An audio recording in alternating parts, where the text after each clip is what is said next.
Bismillahirrahmanirrahim. Assalamualaikum warahmatullahi wabarakatuh. Sobahal khair. Kaifa halukum jami'an. Bagaimana kabar kalian semua? Insya Allah dalam keadaan sehat walafiat ya. Ingat tetap gunakan masker jika ingin keluar dari rumah agar kita bisa cepat ketemu. Hari ini kita mulai bab baru, yaitu iman kepada kitab Allah. Sebelum mulai pembelajaran, kita berdoa dulu yuk agar diberi kemudahan dan kepahaman oleh Allah. Berdoa dimulai. Bismillahirrahmanirrahim. Rabbi zidni ilma warzuqni fahma. Amin. Sudah siap untuk pembelajaran? Oh iya, sebelum mulai pembelajaran pasti mau tanya, Allah menurunkan kitab ke muka bumi ada berapa? 1, 2, 3, 4, 5, 6, 7, 8. Ada berapa? Ada 4. Ya, ingat ada 4. Yang pertama kitab apa? Pertama kitab Taurat, yang kedua kitab Zabur, yang ketiga kitab Injil, yang terakhir kitab suci Al-Quran. Nah, simak video pembelajaran berikut ini dengan cermat ya anak-anak. Hari ini kita belajar banyak. Oh iya, jangan lupa buka buku kalian agar bisa mengikuti dengan cermat. Simak ya. Sudah siap anak-anak untuk pembelajaran hari ini? Hari ini kita akan belajar iman kepada kitab Allah. Tujuan pembelajaran hari ini menyebutkan arti kata iman kepada kitab-kitab Allah, menyebutkan nama-nama kitab Allah, menyebutkan nama-nama nabi dan rasul penerima kitab-kitab Allah, menunjukkan contoh perilaku sebagai orang yang beriman kepada kitab Allah. Lanjut lagi, ada kataba, ada kitab. Apa yang maksudnya di sini? Kataba, perhatikan, artinya menulis, dari kata Arab ya. Kataba artinya menulis. Kalau misalnya kitab artinya tulisan atau apa yang ditulis. Ada lagi nih, kitab Allah berarti apa anak-anak?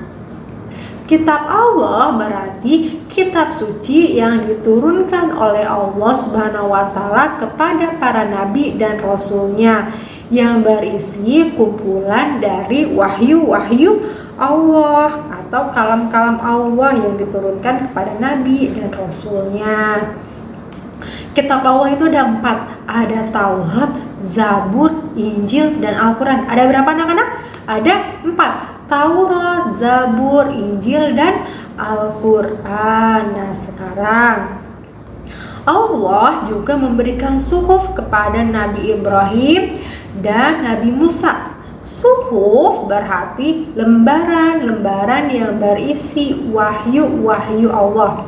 Ingat ya, Allah juga memberikan suhuf kepada Nabi Ibrahim dan Nabi Musa. Suhuf artinya lembaran-lembaran yang berisi wahyu-wahyu Allah. Lanjut lagi ya nak. Iman kepada kitab Allah artinya apa? Meyakini dengan sepenuh hati bahwa Allah Subhanahu wa Ta'ala telah menurunkan kitab suci kepada para nabi dan pilihannya ya. Lanjut lagi, kitab Allah tadi kan Bu Asih bilang ada Taurat, Zabur, Injil, dan Al-Quran. Sekarang kalau Taurat ini diturunkan kepada Nabi Musa untuk umatnya Bani Israel ya, untuk umatnya Bani Israel. Nabi Musa diperintahkan oleh Allah untuk puasa selama 40 hari. Kitab Taurat diterima Nabi Musa di Bukit Tursina. Ya, di Bukit Tursina. Lanjut lagi, Zabur. Zabur, apa artinya Zabur? Zabur diturunkan kepada Nabi Daud untuk umatnya Bani Israel. ya. Nah, Zabur ini untuk Bani Israel juga. Lanjut lagi, Injil. Injil diturunkan Allah untuk Nabi Isa alaihissalam, untuk kaum Bani Israel juga anak-anak. Berarti Taurat, Zabur, Injil untuk kaum Bani Israel. Lanjut lagi yang terakhir, Nabi Muhammad, Al-Quran untuk siapa? Untuk seluruh umat manusia, ya. Bukan umat Islam aja, untuk seluruh umat manusia. Turun di mana? Turun di Gua Hiro.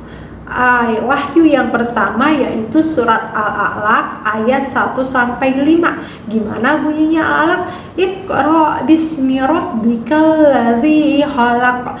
Khalaqal insana min 'alaq. Iqra wa rabbukal akram.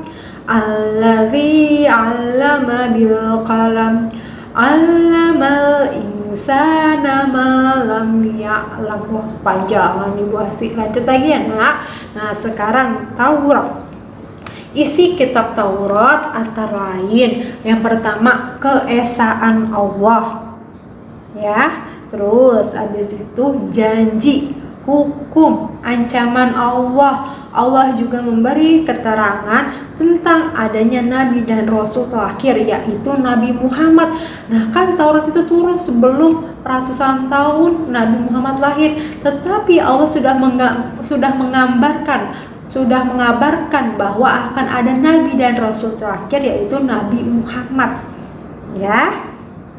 Lanjut lagi, kitab Zabur. Isi kitab Zabur yaitu tentang doa, zikir, pengajaran, hikmah, dan hukum. Jika Nabi Daud membaca Zabur, maka suaranya sangat merdu, dapat membuat makhluk lainnya bertasbih kepada Allah. Suaranya merdu sekali Nabi Daud alaihissalam. Isi kitabnya apa tadi? Doa, zikir, pengajaran, hikmah, dan hukum. Bisa anak-anak? Lanjut lagi ya. Sekarang Injil. Injil turun kepada Nabi siapa tadi? Kepada Nabi Isa alaihi salam. Isi kitab Injil antara lain petunjuk, cahaya, membenarkan kitab sebelumnya, pengajaran, perintah untuk selalu berbuat baik, dan menerangkan akan datangnya Nabi Muhammad SAW sebagai Nabi terakhir. Nah, kitab Injil ini diterangkan juga akan datangnya Nabi terakhir yaitu Nabi Muhammad Sallallahu Alaihi Wasallam. Yang terakhir Al-Quran. Isi kitab Al-Quran ada akidah, ibadah, akhlak, hukum-hukum, peringatan, dan sejarah atau kisah-kisah. Nah, Al-Quran ini membenarkan adanya 3 kitab sebelumnya. Kitab Zabur, Taurat, sama Injil melengkapi semuanya. Nah, Al-Quran ini diturunkan sebagai pedoman hidup bagi seluruh manusia. Al-Quran menjadi kitab suci terakhir yang diturunkan oleh Allah. Misalnya ada yang ngaku-ngaku nih ada kitab lagi nih yang turun dari Allah, itu bohong, ya. Kitab terakhir yang Allah turunkan adalah Al-Quran. Oke? Paham anak-anak? Nah, Al-Quran ini melengkapi kitab-kitab dan membenarkan kitab-kitab yang sebelumnya. Garis besar isi kitab-kitab Allah. Pertama, ajaran tentang tauhid, tentang keesaan Allah. Di Zabur, Taurat, sama di Injil itu ada ajaran tentang tauhid, yaitu keesaan Allah, hanya menyembah kepada Allah. Karena pada zaman dulu banyak yang menyembah kepada matahari, patung, binatang, dan Allah menurunkan kitab-kitab itu untuk mengajarkan tentang tauhid atau keesaan Allah, ya. Yang kedua, mengajarkan akidah, keimanan yang benar. Ketiga, hukum-hukum dan peraturan Allah. Yang keempat, berisi janji tentang pahala dan ancaman Allah. Kalau misalnya kita mengerjakan kebaikan, kita pasti akan dapat pahala. Kalau misalnya kita menjalankan keburukan, perilaku yang tidak buruk, pasti kita dapat hukuman dari Allah, ya. Lanjut lagi yang kelima, memuat perintah dan larangan. Misalnya perintahnya apa? Kalau sekarang perintahnya sholat, dan larangannya apa? Menjauhi perbuatan yang sesat. Nomor 6, berisi kisah tentang umat manusia terdahulu agar menjadi pelajaran. Nah, kemarin nanti kita akan belajar tentang kaum Samud, ya.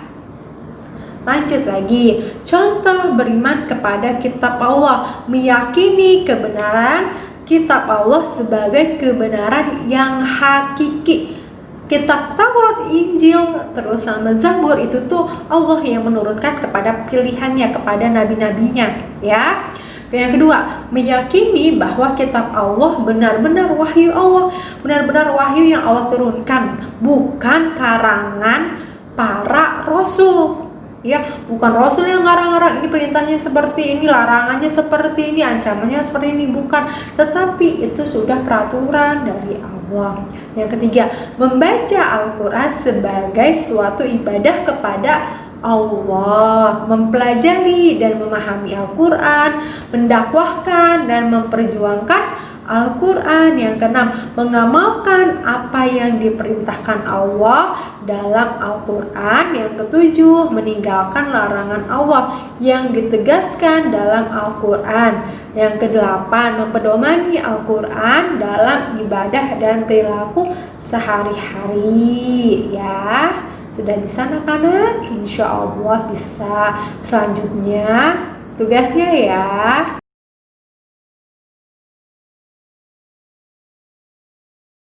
Gimana pembelajaran hari ini? Mudah bukan? Insya Allah mudah, ya. Apa banyak? Insya Allah bisa. Oh iya, tugasnya sesuai yang Wasi contohin, ya. Bagian-bagiannya dikumpulkan di hari Jumat. Nah, Wasi mau tanya, kitab Allah ada berapa tadi anak-anak? Ada 4. Yang pertama, kitab apa? Kitab Taurat diturunkan kepada Nabi siapa? Kepada Nabi Musa alaihi salam. Setelah itu, kitab apa lagi? Kitab Zabur oleh Nabi Daud. Yang ketiga, kitab Injil oleh Nabi Isa alaihi salam. Dan yang terakhir, Al-Quran kepada Nabi siapa? Kepada Nabi Muhammad sallallahu alaihi wasallam.